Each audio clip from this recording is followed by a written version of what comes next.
Саламатсыз білім алушылар. Бүгін біз қарастыратын 4-ші тақырып менеджмент ережелерін қолдану негізінде сервистік полицияның қалыптастыру жағдайында ішкі істер органдарын басқару мәселелері. Бұл тақырып Қазақстан Республикасы әкімшілік заңнамасының жаңа модель пәнінің аясында қарастырылады. Осы тақырыптың аясында біз екі сұраққа тоқталамыз. Бірінші сұрақ: ішкі істер органдар басқару стилі қылмыс, құқықтық тәртіп және қауіпсіздікті қамтамасыз ету мәселелерін шешу үшін полицияның азаматтық қоғаммен ынтымақтастығының жаңа әдістері.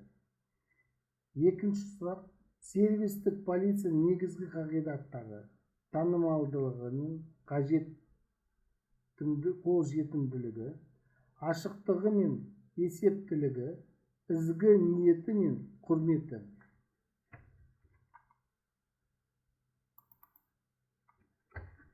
Өз лауазымына немесе кәсібіне байланысты адамдардың өміріне үлкен күшке ие адамдар бар.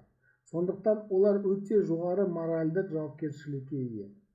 Олардың мінез құлқының этикасын қатаң бақылау керек. Өйткені егер олар ерікті түрде немесе еріксіз тікелей жолдан шығып, қоғам оларға берген билікті теріс пайдалана бастаса, онда олар азаматтардың ар-намысы мен қадір-қасиетіне орны толмас зиян келтіруі мүмкін.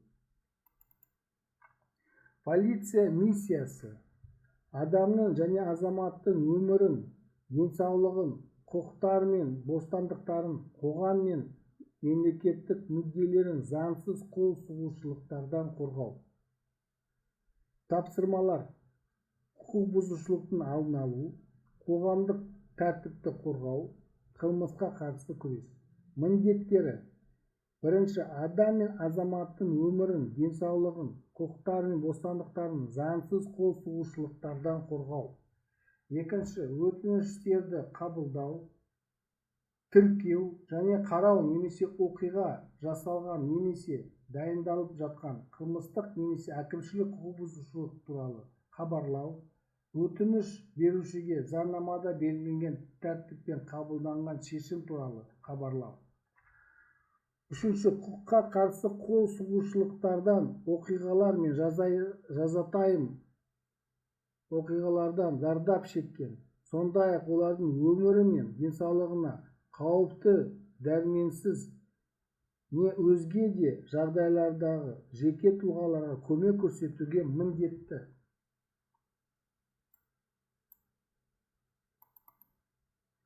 Қызмет көрсету моделінің артықшылықтары: бірінші, адамдарда қауіпсіздік сезімін арттыру.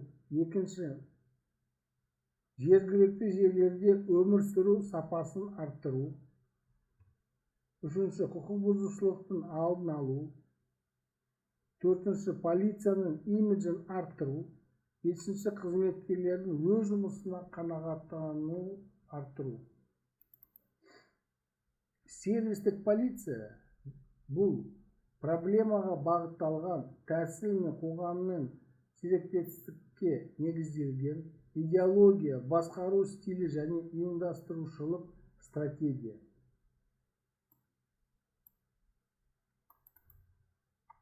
Сервистік полицияның негізгі элементтері: идеология, қоғамдық қауіпсіздік қоғамына қызмет көрсететін тиімді ұйым ретінде полиция моделіне көшудің білдіреді.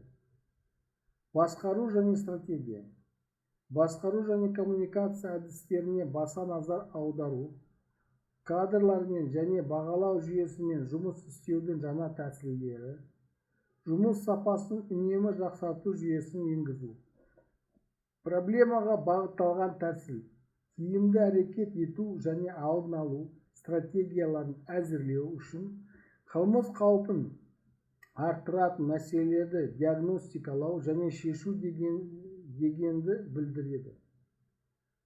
Сапа әдісі: қоғаммен серіктестік, ашық және танымал, адамдарға назар аудару, сапалы қызмет көрсету, тиімді және пәрменді шаралар, көрінетін және қолжетімді консультациялар мен азаматтарды тартуға негізделген, алдын алуға басты назар аудару. Сервис модельді енгізу стратегиясы. Бірінші, ұйымдастық трансформация, жаңа идеология және басқару стилі. Екінші, проблемаға бағытталған тәсілге басымдық беру, сапалы деректер мен аналитикаға сүйену. Үшінші, қоғаммен серіктестікті құру, қоғаммен бірлесіп, кешенді профилактикаға баса назар аудару.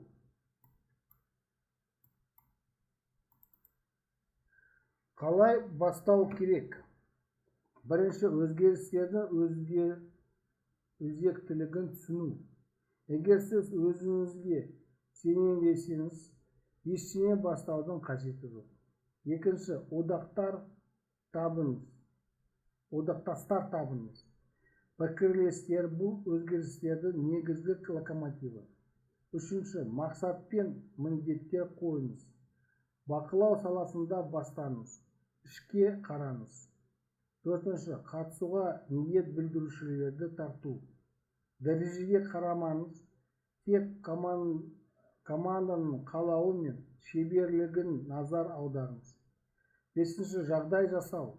Орынды, уақытты, өкілеттіктерді бөліңіз. Талап ету үшін алдымен беру керек. Алтыншы, кішкентай жеңістерді мысалы. Адамдар өзгеріс болу мүмкін деп сену керек.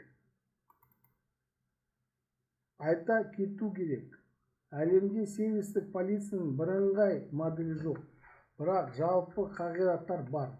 Бұл танылу, қолжетімділік, ізгі ниет, ашықтық және есеп беру.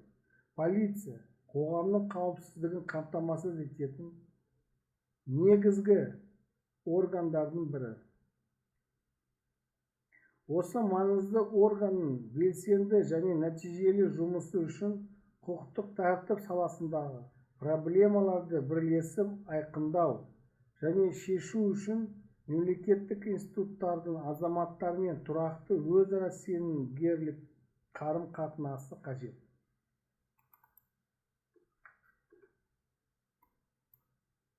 Ішкі істер органдарының сервистік моделін дамытуға негізгі қағидаттар: танылу, қолжетімділік, ізгі ниет, ашықтық және есеп беру.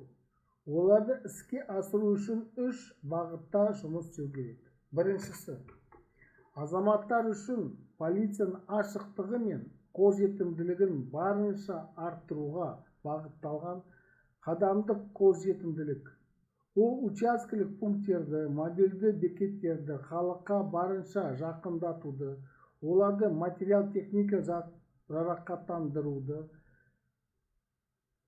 ден қоюдың жеделдігін арттыруды, сондай-ақ цифрлық технологиялар қолдану қамтиды. Екіншіден, бұл құқық бұзушылықтардың себептері мен жағдайларын уақытылы жою арқылы, талдау арқылы құқық бұзушылықтардың алдын алу, оның барысында полиция басқа мемлекеттік органдармен бірге азаматтарға қолайлы және қауіпсіз өмір сүру жағдайларын жасайды. Үшіншісі, бұл әлеуметтік желілер арқылы халықпен күнделікті тығыз байланыс, қалалық, аудандық бөлімдер мен полиция басқармалары бастықтарының апта сайынғы тікелей эфирлерді ұйымдастыру және өткізу барынша ақпараттық ашықтық. Тану және қолжетімділік. Азаматтармен жолға қойылған диалог, азаматтардың жүгіну ыңғайлылығы, инфрақұрылым және технологиялар, ашықтық және есеп беру, қоғамдық бақылау, нақты жазылған бизнес процестер мен нұсқаулар. Мейірімділік пен құрмет. Полиция қызметкерлері мінез-құлық стандарттарды, адам құқықтарын сақтау. Білім алушылар, осымен біздің екінші дәрісіміз аяқталды. Сау болыңыздар.